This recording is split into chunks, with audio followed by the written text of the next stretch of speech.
Well, hey everybody, it's Pastor Andrew here live for our midweek update to let you know everything happening at New Hope UMC so you don't miss anything and you can be plugged in for everything. So, first of all, we are at about the halfway point of Lent. Of course, we're in the midst of our series Letting Go, where we've been kind of going through the Gospel of John and looking at Jesus' story and how the fact that the Bible tells us that Jesus didn't come to condemn us, but to save us. And we've been talking about the heart of God's self-giving love, where God gives himself to us and shows us love, and how we offer that love to ourselves and to others. And last Sunday, we talked about the story of the woman at the well and how it wasn't just a story of a nameless woman at a well, but after her encounter with Jesus, she turned from a sinner into a saint, even a martyr for her faith. This month in March, the Catholic Church recognizes St. Pathini Day, which is in honor of that very woman and how Jesus changed her life and how he can change our lives too. And as we share his love with others, we can change their lives. Well, we're continuing with that trend, and this week we're going to be in a message called Clinging to Jesus. I'm going to be talking about another amazing story of transformation and healing from the Bible. It's the story of a man that was born blind, a man that didn't have sight, and we're going to be wrestling with the idea of blindness on Sunday. Of course, Jesus heals this man's physical blindness, but then talks about how the Pharisees and the religious folks were blind themselves, not physically but spiritually, and wrestle with that idea for us and seeing where we may fall into those kinds of categories. But before Sunday, we've got a really big day Saturday. It's our Easter egg hunt and brunch.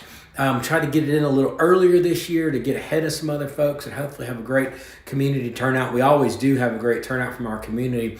Let me begin by saying thank you. We've had a ton of eggs turned in. Thank you so much for always coming through every year, making sure this is a special event for our community. And now it's time for the event.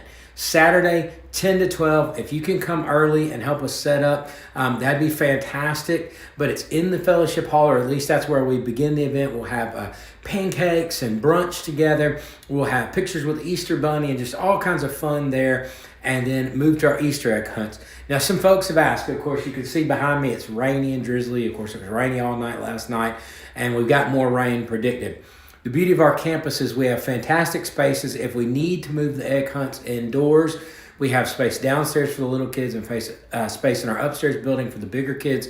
So we're on. Saturday, 10 to 12 is it. The event is on, rain or shine. Again, we will gather in the fellowship hall downstairs and have breakfast or brunch there, have great food, and then split the groups up, whether they go outside for the egg hunts or they go to their indoor egg hunt spaces. But either way, egg hunt's on. It's happening. You don't want to miss it. Again, this is a community-wide event. So invite friends, invite neighbors, invite family.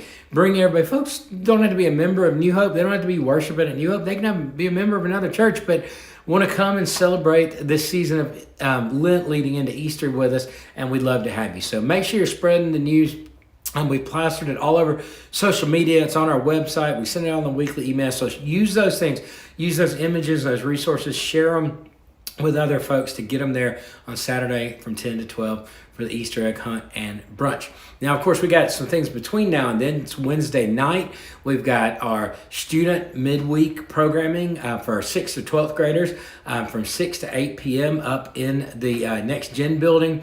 They have dinner, fellowship, fun, Bible study, and discussion together. So make sure if you got a 6th through 12th grader living next door, living in your house, family, friend, get them up there to New Hope tonight. It's a fantastic time to be together in fellowship with other middle schoolers and high schoolers. Of course, tonight at 7, we've got choir. The choir is getting ready, getting pumped for the cantata that comes up on Palm Sunday, so just a couple of weeks away.